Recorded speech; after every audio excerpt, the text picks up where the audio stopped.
Hello, मैं doctor Sachin Pawar, hair transplant surgeon, hair MD, Pune. आज हम एक 27 ईयर ओल्ड कॉकेशियन पेशेंट के हेयर ट्रांसप्लांट के बारे में डिस्कस करने वाले हैं। मिस्टर कमिल ये इंडिया घूमने के लिए आए थे। उन्होंने रिसर्च करके हमारे क्लिनिक में कांटेक्ट किया और वो हेयर ट्रांसप्लांट के लिए कंसल्टेशन के लिए पूना में हमारे क्लिनिक में आ गए।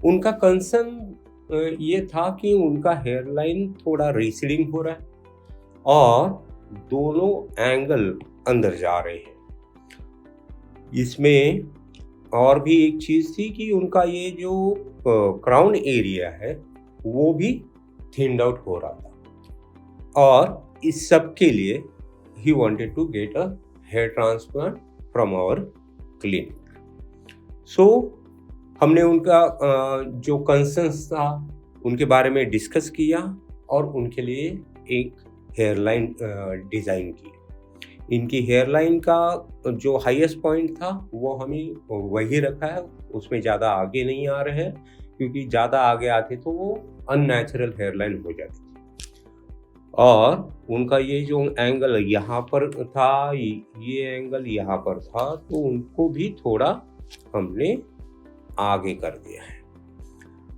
और उसके साथ उनका ये क्राउन एरिया भी हम ट्रांसप्लांट करने वाले थे। जब हमने एग्जामिन किया तो ये मिडल एरिया में भी बहुत सारा थिनिंग था, बहुत सारे गैप थे।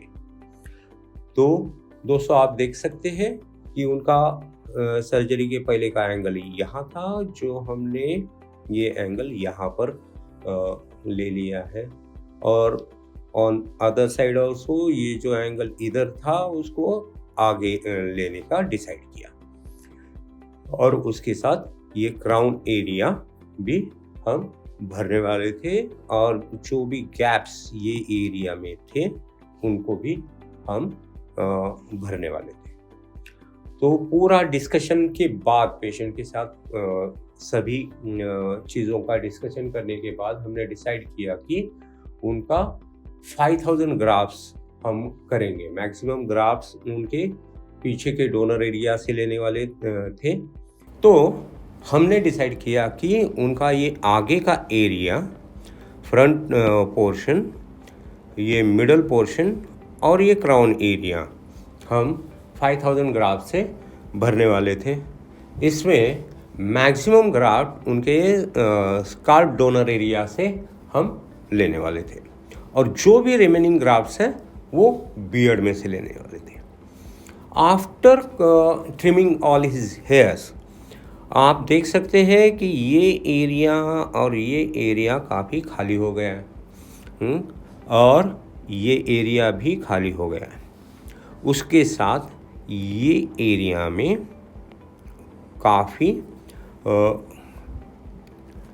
थिनिंग हो चुका था, तो वहाँ के जो गैप्स है वो भी हम भरने वाले थे। तो सर्जरी 2 दिन का सर्जरी प्लान हुआ। पहले दिन हमने उनके ये एरिया, आगे का एरिया हमने पहले कवर कर दिया। इसमें ये वाले एरिया में मैक्सिमम डेंसिटी रखी और जो भी गैप्स है वो इधर भरने वाले थे। और फर्स्ट डे पे हमने यहाँ से ग्राफ्ट निकाले ये एरिया से। यू कैन सी कि ये ग्राफ्ट लेते वक्त किसी भी जगह ये पैची नहीं हुए हैं, ये और यूनिफॉर्म ये डोनर एरिया से ग्राफ्ट लिए गए ताकि सर्जरी के बाद यहाँ पर कोई भी थिनिंग दिखाई ना दे। सेकंड डे पे हमने वापस पीछे का जो रिमेनिंग एरिया था वहाँ से ग्राफ्ट लिए हैं और थोड़े ग्राफ्ट बियर्ड में से लेके आगे से लेके क्राउन एरिया तक हमने पूरा एरिया कवर कर दिया। इसमें आगे ज़्यादा डेंसिटी है, क्राउन एरिया में ज़्यादा डेंसिटी है और ये मिडल एरिया में हमने सिर्फ उनके गैप्स फिल आउट किए। ये हेयर लाइन भी बनाते वक्त इसको काफ़ी इरेगुलर बनाया है ताकि वो नॉर्मल दिखे। इसमें ये एंगल जो हमने डिसाइड किया था यहाँ पर लेके आए हैं और ये साइड भी ये एंगल यहाँ पर लेके आए हैं। ग्राफ्ट पीछे से लिए गए हैं। ये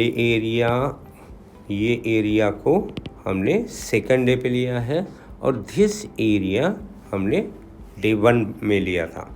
आप देख सकते हैं विद इन 24 आवर्स ये जो सारे होल्स से फर्स्ट डे पे हमने जिनको निकाला था वो हील होना चालू भी हो गए थे।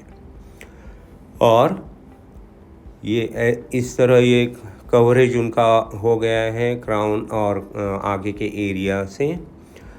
जो थोड़े ग्राफ्ट हमने लेने थे बियर्ड में से वो हमने ये जॉ लाइन के नीचे से निकाले हैं। यूजुअली क्या होता है जब भी कोई बियर्ड ग्रो करता है ये एरिया में यूजुअली वो इसके नीचे के बाल ट्रिम करते हैं, इसलिए हमने ये एरिया प्रेफर कर दिया ताकि इनको आगे बियर्ड ग्रो करनी है तो उनके बियर्ड शेप में कोई फ़र्क ना पड़े।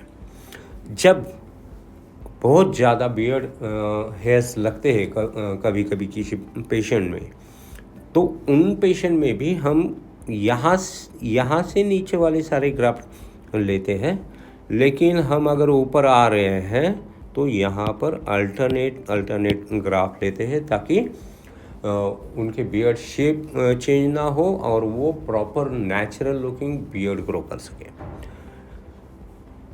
5 दिन के बाद जब वो विज़िट के लिए आए तो ये स्कैब्स आप देख सकते हैं, सारे स्कैब्स देख सकते हैं और यहाँ पर भी आप देख सकते हैं कि देयर इज़ स्कैब फॉर्मेशन। ये नेचुरल है।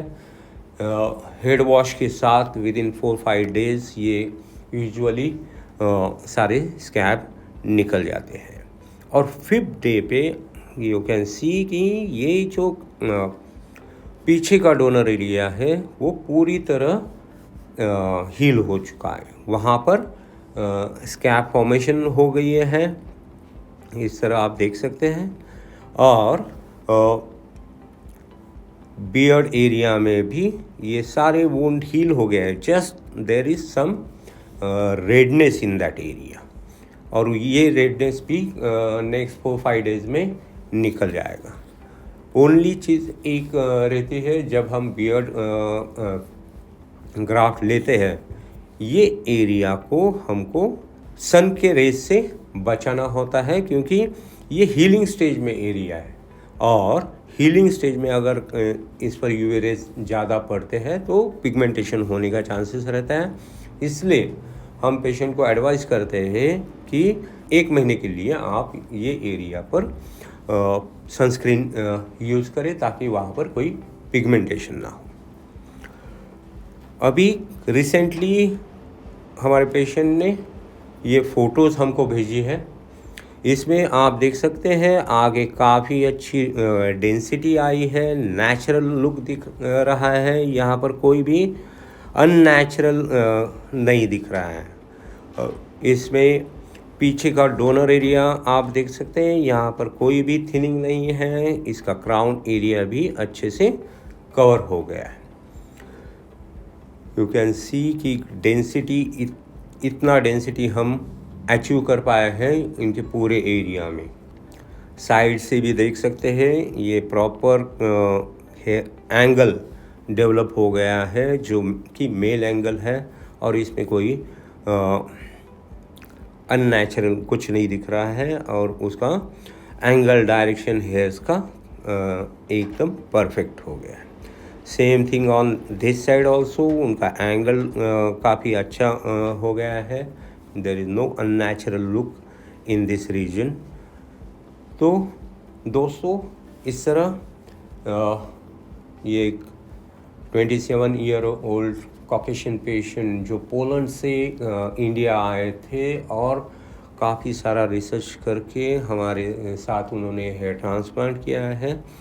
इन्होंने ये फ़ोटोज़ हमको अभी कुछ दिन पहले भेजे and he is very satisfied with whatever result he has got. Mister Kamil के सर्जरी की और उनके एक पोस्ट सर्जरी एक्सपीरियंस के बारे में उन्होंने एक जो कहा है उसके वीडियो भी हमारे यूट्यूब चैनल पे है, आप वो ज़रूर जाके देखिए।